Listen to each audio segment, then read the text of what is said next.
73 miles. That is how far the wall would run, coast to coast, across the narrow waste of the island the Romans called Britannia. 80 Roman miles, sea to sea, from the mouth of the Tyne in the east to the marshes of the Solway in the west.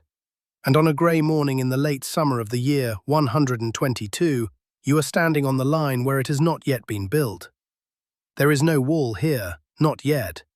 There is a muddy ridge, a frontier road of packed gravel, a cold wind off the moor that has not stopped since you woke, and a turf and timber fort with your cohort inside it. The stone is coming. You have heard it for days now, down the road from the south. The iron ring of legionary picks on rock, the shouted Latin of men who are not from here, the creak of ox carts hauling cut stone north. The emperor is in Britain, and the emperor has decided that the empire stops here, on this ridge, in the rain. You are not a legionary. Hold on to that, because almost everyone gets it wrong. The men cutting the stone for the wall are legionaries, citizens of Rome, 3 legions of them. The 2nd Augusta, the 6th Victrix, the 20th Valeria Victrix, perhaps 15,000 soldiers between them, sent to build. You are something the films forget, an auxiliary. A Tungrian, recruited from the lowlands of what is now Belgium, serving 25 years in the cohort that will, at the end, buy you the one thing you do not yet have: Roman citizenship. You hold a spear, not a citizen's name. The wall the legions are building, the wall the schoolbooks call Hadrian's Wall, will not be manned by Romans. It will be manned by men like you, drawn from every corner of the empire. Belgians, Spaniards, Gauls, Syrians, men of the Tigris standing watch over the bogs of Northumberland. The name I give you is a composite, drawn from real soldiers of the era, from the wooden writing tablets pulled out of the mud at this very fort, from the discharged diplomas of the Tungrian cohorts, from the tombstones along the road. Your direct speech is a reconstruction in the spirit of the texts that survived, but the world is real, down to the socks on your feet. We know it because a generation before this morning, men exactly like you wrote it down on thin slips of birchwood, threw the slips on a rubbish heap, and the cold, wet clay of Vindolanda swallowed them whole and kept them for 1900 years. Let me take you through this one day. Morning, the day, the evening, the night. By the end you will know what these men ate, what they paid, what they feared, and what one of them really thought of the people he was sent here to hold down. There is a word for that last part, scratched onto a tablet that is now in the British Museum, and when you hear it, you will not forget it. But that comes at dusk.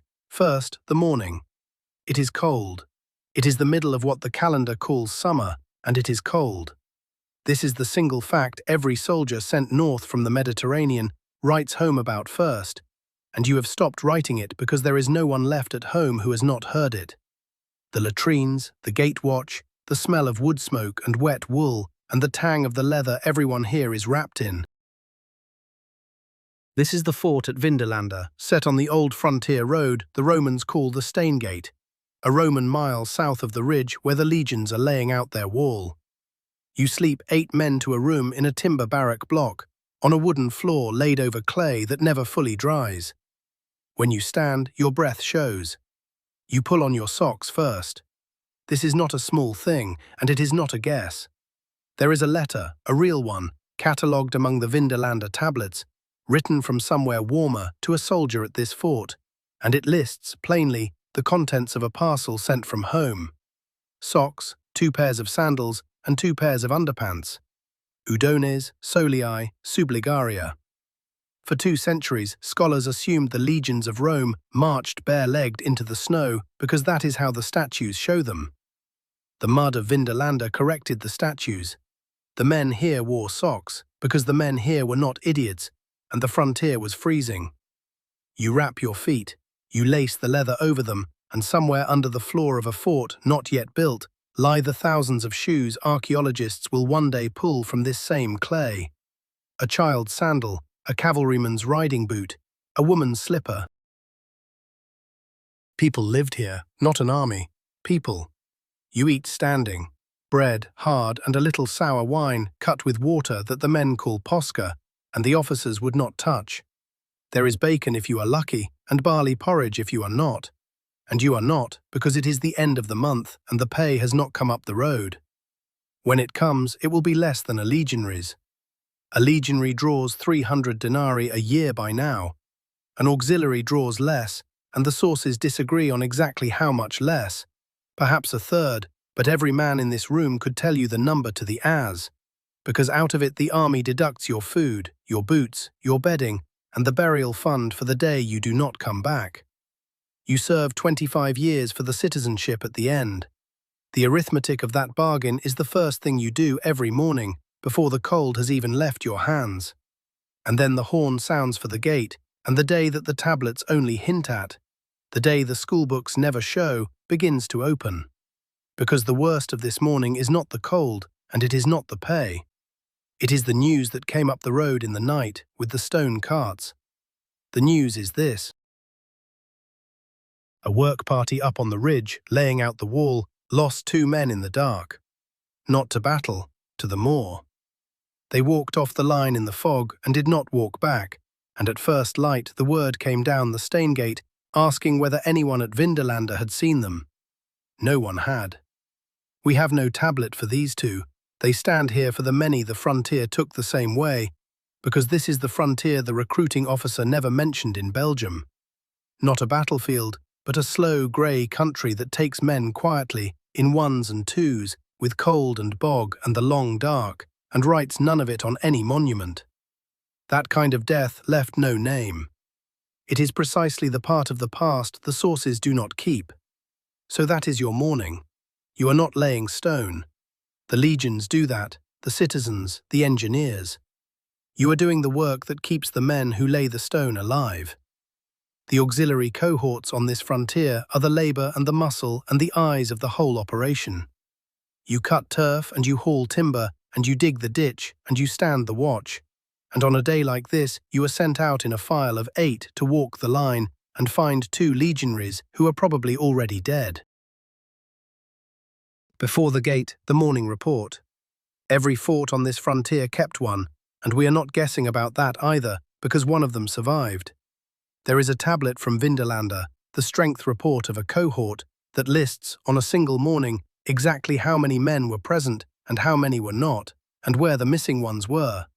So many sick, so many at the supply depot at Coria, so many building, so many simply away. Of one cohort of around 750 men, barely 260 were actually present and fit on the morning the report was written. The rest were scattered across the north of Britain, doing the 1,000 errands of empire. An army on a map is a solid block. An army in life is a list of absences. The clerk read your century's tally aloud in the cold, and your name on this morning was among the present.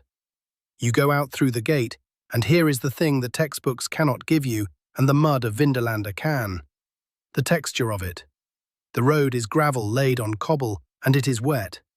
The spear is ash wood and iron, and heavier by the 3rd mile than it was at the first. The shield is leather overboard, and the rain has got into it, and it has gained the weight of a small child since dawn. You are wearing wool that does not dry, over a body that has not been properly warm since spring. And on your feet, the socks, because you are not an idiot, because the frontier is freezing, because someone at home loved you enough to send a parcel. That is the part that undoes people, when they finally understand it. We have the parcel. We have the actual letter, on actual wood, in actual ink, that came with the socks and the sandals and the 2 pairs of underpants. And it is not the letter of an army. It is the letter of a family. Somewhere far to the south, in a warmer province, someone packed a box for a son or a brother or a husband freezing on the edge of the world, and they wrote down what was inside so he would know nothing had been stolen on the road.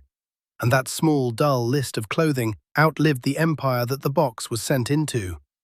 The wall is gone to ruin. The legions are dust. The socks are in a museum. You find the first legionary by the middle of the morning. He is in the bog, 100 paces off the line, face down, and he is not drowned, and he has not been killed. He has simply lain down in the cold when his legs gave out, and not got up, the way the cold takes a man who stops moving. He is a citizen of Rome, and you are not, and it does not matter at all now, because he weighs the same as any other dead man, and you and 3 others carry him back along the gravel with the rain coming sideways. The second one you do not find. You will not find him. The moor keeps him. 19 centuries later, the archaeologists will sift this ground for everything it swallowed. The shoes, the tablets, the lever, even a pair of boxing gloves padded for a soldier's idle afternoon. And somewhere in it, unmarked and unfound, are the men who walked off the line in the fog in the years the wall was rising. You bring the body in. The fort goes on around it, because a fort is a machine, and a machine does not stop. Somewhere a smith is working iron, and the ring of it carries. Somewhere the bathhouse furnace is being fed, because even here, on the edge of the empire, these men built themselves a bath with hot rooms and warm rooms and cold, and scraped the day off their skin with a curved bronze blade exactly as they would have in Rome. That is the thing about these people you keep having to relearn. They are not primitives clinging to a frontier. They are Rome, transplanted whole onto a freezing ridge. The bath, the wine, the bread ration, the paperwork, the careful Latin, the long memory of home.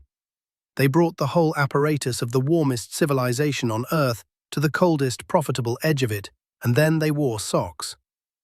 By the afternoon the rain eases and you are put to the wall. Not laying it, that is still the legion's work, but hauling. The line of the thing is staked out across the ridge as far as you can see in both directions, east toward the Tyne, west toward the Solway, and along it the citizen soldiers of 3 legions are doing what Rome does better than anyone who has ever lived. They are turning a decision into stone. 80 Roman miles of it. A ditch in front, a road behind, a fort every few miles, and a smaller turret between. It is not built to stop an army. No one north of here can field an army. It is built to control movement, who crosses, who pays, who is counted, and to say in the one language stone speaks that the world that matters ends at this line and the world beyond it does not. And as you haul timber up the slope in the failing light, a cavalry patrol comes in off the north with prisoners, and an officer you have served under for 3 years looks at the men they have brought in and says a word about them. You have heard him say it before. Everyone here says it. It is the ugliest, most human, most revealing thing anyone on this frontier ever wrote down. And tonight, when the lamps are lit and the wine comes out, you are going to hear the whole of it. The word is Britunculi. It is on a tablet now in the British Museum, and it is the single most quoted thing ever pulled out of the Vindolanda mud, because it is the one moment the frontier stops being a monument and starts being a man with an opinion. The tablet is a military memorandum, an assessment of the local fighting men, the kind of cold note one officer writes another.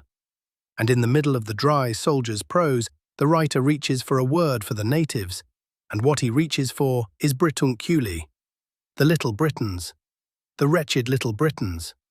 A diminutive, a sneer, made by taking the proper word for a Briton and shrinking it, the way a man shrinks anything he has decided not to respect. The note goes on, and it is worse for being so practical. The Britons, he writes, do not use swords as we do. They have a great many cavalry, but the cavalry do not stay to fight, and the wretched little Britons do not mount up to throw their javelins. It is a report on how to beat them. It is contempt with a tactical purpose. And you have heard your own officer say the word 100 times, over wine, over the watch, over the bodies of his own men carried back off the moor, Britunculi, and tonight, with 2 of the 6th Legion lost to this country, and one of them still out there in the bog, he says it again, and this time it does not sound like contempt at all. It sounds like fear dressed up as scorn, which is what contempt has always been. Here is the steel of the other side, and the men on this ridge knew it even as they sneered. The people beyond the wall were not savages in skins. They farmed, they herded, they worked metal, they had kings and feuds and gods and 1,000 years of living on this land before a single Roman arrived. What they did not have was the one thing Rome had perfected above all others: the machine, the road, the supply line, the discipline that lets 10,000 strangers from 10 provinces act as one body. The Britons could not beat that, and so Rome decided they were beneath respect and built a wall to keep them on the far side of the contempt. The wall is not a line between civilization and savagery. It is a line between two kinds of people, one of which had invented a way of making the other one disappear from the record. We have the word Britunculi. We do not have a single word the Britons wrote back. That is what the wall really is, not stone, but silence enforced. Now the lamps. Evening at a fort is its own world, and it had flaws the films never show. Down in the barracks it is wool and wood smoke, and 8 men who have walked 20 miles in the rain. But across the fort, in the commanding officer's house, there is a household, a praefectus, his wife, their children, slaves, a kitchen, a table, oil lamps and glass. We know this household existed, and we know more about it than about almost any family in the entire ancient world, because their letters went into the same rubbish heap as everything else. The commander's wife at this fort, a generation before your morning, was a Roman lady named Sulpicia Lepidina, and one of the tablets addressed to her is not a military document at all. It is an invitation. A woman named Claudia Severa, the wife of another commander a day's ride away, writes to Lepidina to invite her to a birthday party. She gives the date, the 3rd day before the Ides of September, the 11th by our count. She calls her sister, Soror, in the warm, untranslatable way of women who are each other's only equal for 50 cold miles. She begs her to come, says the day will be more enjoyable for her presence, sends greetings to her husband and her little son. And then, at the end, in a second hand, a different, less practiced hand from the scribe who wrote the body, she adds a few words herself. Farewell, sister, my dearest soul. It is, as far as anyone has yet found, among the very earliest writing in Latin by a woman's own hand anywhere in the Roman world. And it was written here, on this freezing edge of the empire, to invite a friend to a party. Sit with the distance between those 2 tablets for a moment, because the whole of the frontier is in the gap. On one slip of wood, an officer writing Britunculi, plotting how to ride down the people of this land. On another, a woman writing Soror to her one friend, planning a birthday. The same fort, the same mud, the same rubbish heap 1900 years deep. The empire was both of those things at once, in the same buildings, in the same week. The machine that despised, and the human beings who loved. And it never once saw the contradiction, because it never had to. The wall took care of that. And then, into the lamplight, the night's real news. The officer who said the word puts down his cup.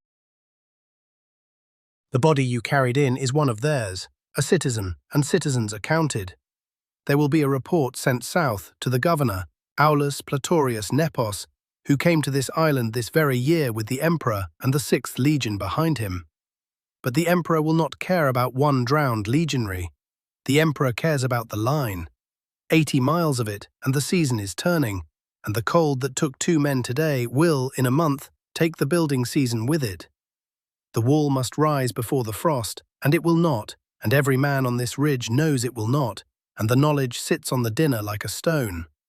You are caught in the one place the ancient world is most honest, the gap between what the emperor decided in the sunshine of the south and what it costs the men holding the spear in the rain of the north.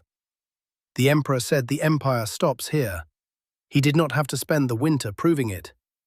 You finish the watch in the dark, and the night, when it finally comes for you, brings the one question this whole frozen bargain was built to answer, and the answer is waiting at the bottom of a wooden tablet in a list of names. The list of names is the discharge roll. When an auxiliary finishes his 25 years, if he finishes them, if the more and the fever and the long watch let him, he is given a thing that changes everything for his children, if not quite for him. A bronze diploma, 2 small leaves of metal folded together and sealed, recording that the emperor has granted Roman citizenship to the man and to his descendants. Hundreds of these have been dug up across the old empire. They are the receipt at the bottom of the bargain. 25 years of cold, for a name your sons can carry into a court of law as equals of the men who today call your kind barbarian, useful, less. That is the answer to the question the whole frozen ridge was built around. Why does a Tungrian stand in the Northumberland rain hauling another empire's stone? For the diploma. For the day his grandson is a Roman and no one remembers that the family ever was not. So this is the night. You lie 8 to a room on a wooden floor over clay that never dries. One bed is empty, its man is in the bog. Outside, the half-built line of the wall sits on the ridge in the dark, a few courses of stone and a long scar of dug ditch, and beyond it the country of the people no one wrote down. You do the arithmetic again, the way you do every night. The years you have served, the years you have left, the cold you can still feel in your feet through the socks that someone who loves you sent up the road in a box. And you sleep, because the machine starts again at the horn, and the wall does not build itself, and the empire is very far away and made entirely of men exactly this tired. What happened to him? To you? Honestly, we do not know, and the classicist's job is to say so rather than invent it. The named men in the tablets vanish into the ordinary dark that took almost everyone who ever lived. The Tungrians moved on. The wall was finished, abandoned, rebuilt, abandoned again. Within 300 years, the legions were gone from Britain altogether, and the stone was a quarry for farmhouses. The man in the bog was never found. The 2 pairs of underpants were never worn out. And the rubbish heap at Vindolanda, with its socks and its sneers and its birthday party, lay under the wet clay of Northumberland, sealed from the air, while Rome fell and the popes rose, and the whole of what we call history happened on top of it. Then, in the spring of 1973, an archaeologist named Robin Burley was digging a drainage trench at the fort, 4 meters down in the waterlogged dark, and his team pulled out what they first took for wood shavings.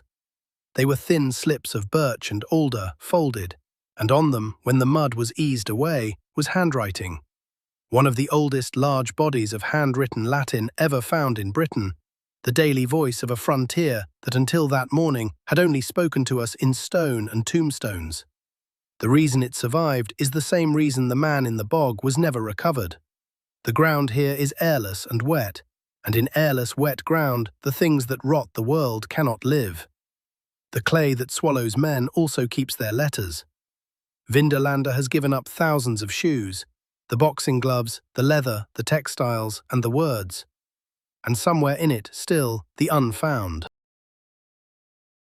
If you have walked this one cold day with me, the morning report, the body in the bog, the socks, the word the officer used, the woman who wrote sorrow to her only friend, then take 1 second now to subscribe to this channel and to like this video.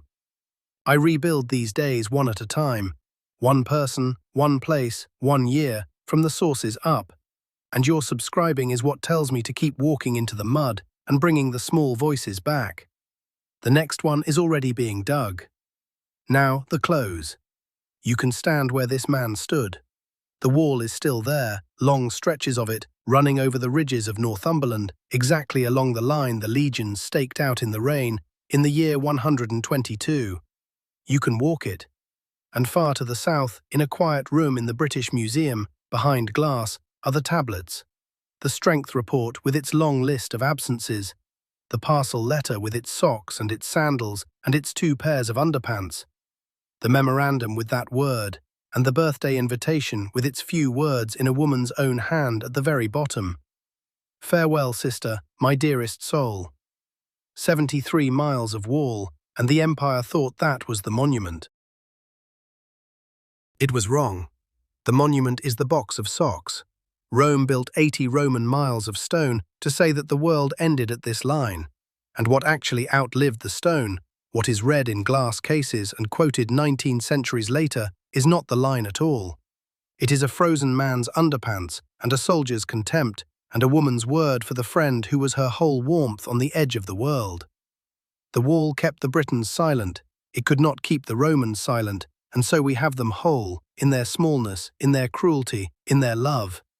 8 men to a room, on a wooden floor, over clay that never dried, wearing socks, on the morning the empire decided to stop right here.